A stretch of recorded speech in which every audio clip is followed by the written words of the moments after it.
listening to the Friday Five here on the Agent Survival Guide podcast.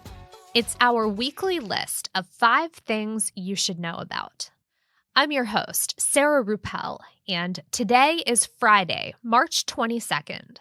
So excited that it is finally spring, but also kind of hard to believe that we are almost at the end of another month. But March is still here for now, and that means we are really getting into all kinds of March Madness brackets. And that's where we begin today at number 5 with Fierce Madness. This is Fierce Healthcare's Healthcare Buzzwords Tournament of 2024. And in this March Madness bracket, 4 healthcare pillars are competing to have their buzzword come out on top. The first pillar, health technology. Policy is the second pillar. There's corporate speak for the third pillar, and the fourth pillar is care delivery. Keywords will be narrowed down round by round, with the final 4 featuring a showdown between health technology and policy, and then corporate speak versus care delivery. Winners of that round will go on to the championship to see which word will be dubbed the Fierce Madness Buzzword of 2024.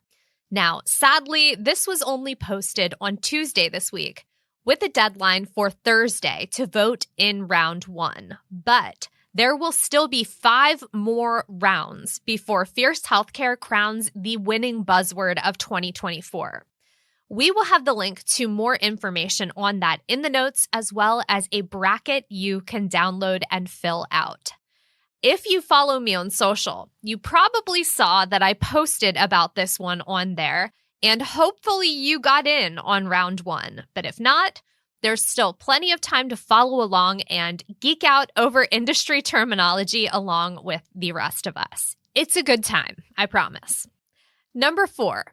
This week, the Environmental Working Group put out their annual list of the dirtiest and cleanest produce. Each year, the Food and Drug Administration and the Department of Agriculture test fruits and vegetables for a variety of substances, including pesticides. According to the EWG, the 2 organizations processed 47,510 samples from 46 different fruits and vegetables.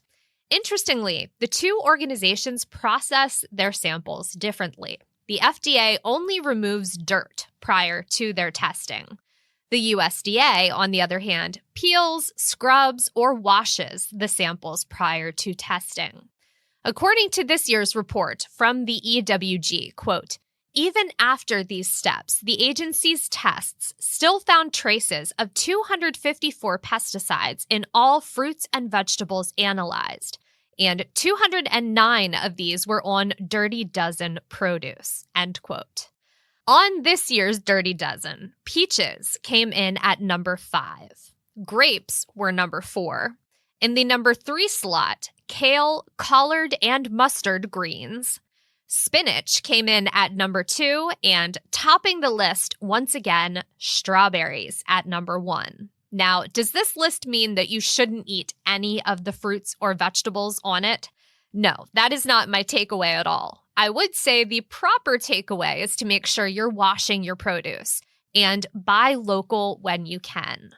We are lucky that here in Pennsylvania, there are plenty of farms and markets selling fresh produce throughout our growing season.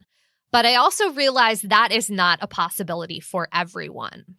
Now, in addition to the Dirty Dozen, the EGW also releases a Clean 15 list from the same compilation of data.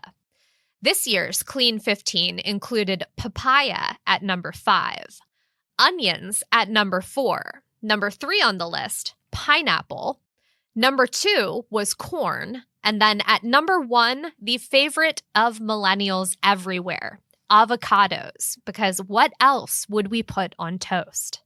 This is a fun list to share in your newsletters and on social media, so check out the links in the notes.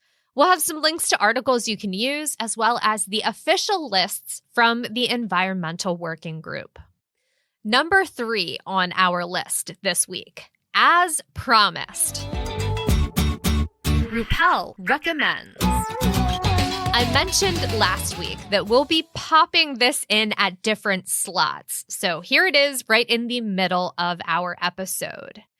The Apple rumor mill has been working overtime since the announcement of the new MacBook Air at the beginning of March.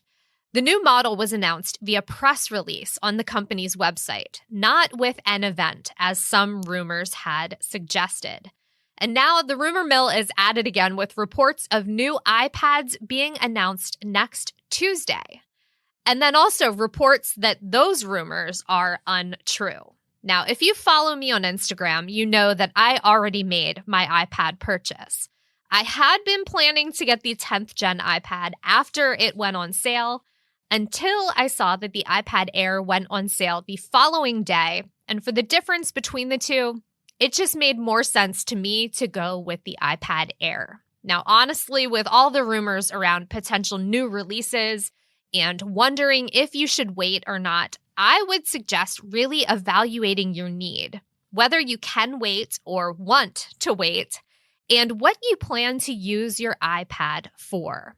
I wanted to get my hands on one sooner rather than later. I plan to use it for web browsing, some light photo editing, but mostly for note-taking and kind of as a notebook replacement. I'm definitely happy with my choice, but I will be keeping my eye on all of the Apple rumors and will report back with updates on those new iPads. On the streaming side of things, very much looking forward to checking out Three Body Problem on Netflix.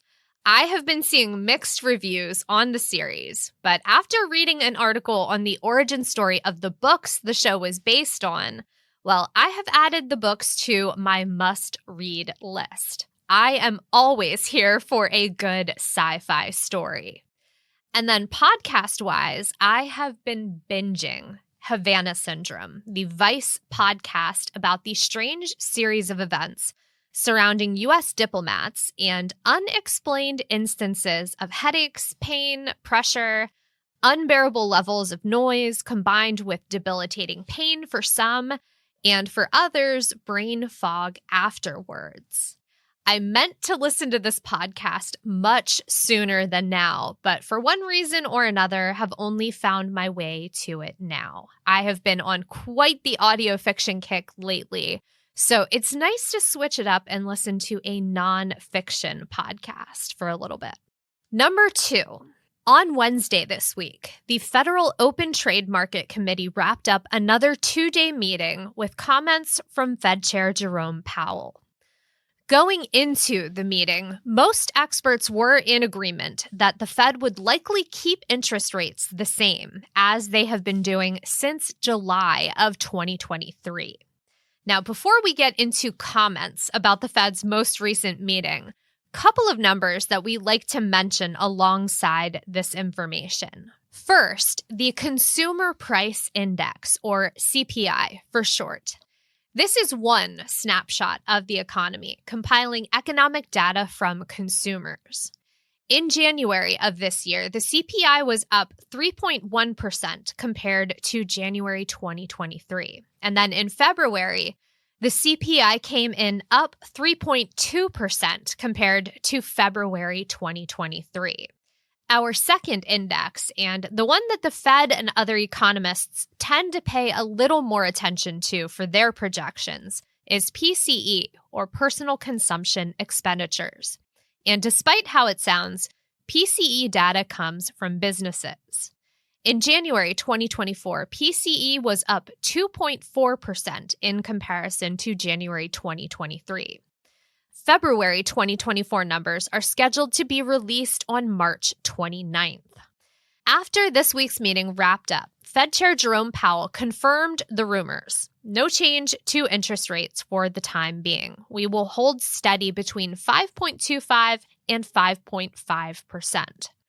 In his comments, he didn't seem to be concerned by the past 2 months of increasing inflation numbers. He reiterated that the goal is getting back to 2% inflation, but also that it's probably not going to be a smooth path to get there. This is messaging that has stayed pretty consistent from him over the past couple of meetings. On the subject of the recent increased CPI reports, Powell said, quote, "We're not going to overreact to these 2 months of data, nor are we going to ignore them," end quote. Also want to point out that in the updated quarterly economic estimates, or dot plot as economists call it, the central bank still plans to make 3 interest rate cuts this year. And looking at the calendar for upcoming meetings, there are 6 rate-setting meetings left for 2024, with the next one happening from April 30th to May 1st. And that brings us to our biggest story this week. Number 1 on our list, brand new legislation that looks to change how Medicare and Medicaid work together for dual-eligible individuals. The DUALS Act of 2024 was announced on Thursday, March 14th, as a bipartisan effort between Senators Tom Carper, Bill Cassidy, John Cornyn, Bob Menendez, Tim Scott, and Mark Warner. DUALS is an acronym for Delivering Unified Access to Life-Saving Services. In short, the proposed legislation aims to improve the coverage experience for dual eligibles by tackling a few of the current pain points. One of those pain points, having 2 forms of insurance and knowing who pays what and when. The DUALS Act would require states to offer at least one option that combines Medicaid and Medicare together. Specific language from the bill says, quote, "requires each state, with support from CMS, to select, develop, and implement a comprehensive integrated health plan for dual-eligible beneficiaries. States can create a new system or build off of existing coverage options," end quote. In addition to the new combination Medicare-Medicaid product the senators describe, they call on plans to work on care coordination. That would include developing care coordination and updating current efforts. The DUALS Act calls out lookalike plans, targeting beneficiaries with dual eligibility but not providing coordination. Also included in that mention, a note about third-party marketing organization incentives. And then last but not least, an expansion for PACE, requiring that all states establish a PACE program. The DUALS Act would also remove monthly enrollment restrictions and open up the program to those age 55 and under.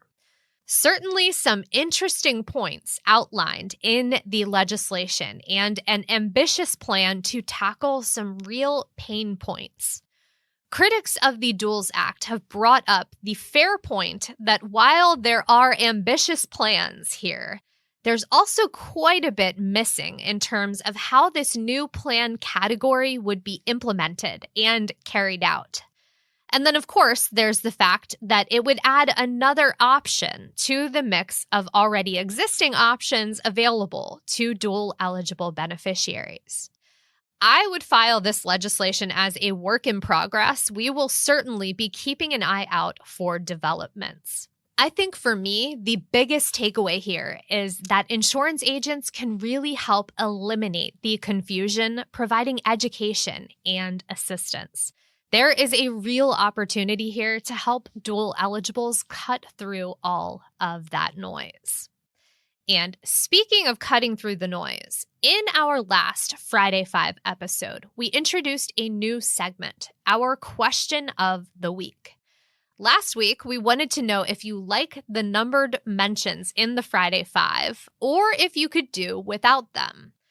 Results came in at a resounding yes to keep the numbered mentions, that they do indeed help you to keep your bearings while listening. So we'll be keeping those in and continuing to do more polls like that one. This week, we've got a fun question of the week that has to do with my love of stories. And that is, would you rather read a story, listen to a story, or watch a movie about it? It could be fiction, it could be nonfiction, could be a new release, could be new to you. I'm just curious where others land on the spectrum because sometimes it is a tough choice for me. You can vote with the same link as you did last time, bit.ly/ASG question. That is bit.ly/ASG question. Couple parameters I'd like to throw around this just for organization's sake. The question of the week will go live on Friday, and voting will remain open until 8 a.m. Eastern Time the following Thursday. That way, in each Friday 5 episode, you'll hear the answer to the previous week's question. And that's all we've got for this week's episode. Don't forget to check the episode notes for links to everything we mentioned in today's episode, along with the link to vote on this week's ASG Podcast Question of the Week. I hope you have a great weekend. Stay healthy and stay safe out there, and we will see you next week. The Agent Survival Guide podcast is a production of Ritter Insurance Marketing, an integrity company. This episode was written and produced by me, Sarah Ruppel. Script editing and fact check by Tina Lamoureux. Podcast design by Urban Rivera. Artwork by Vivian Zhao. Follow along with us wherever you like to listen.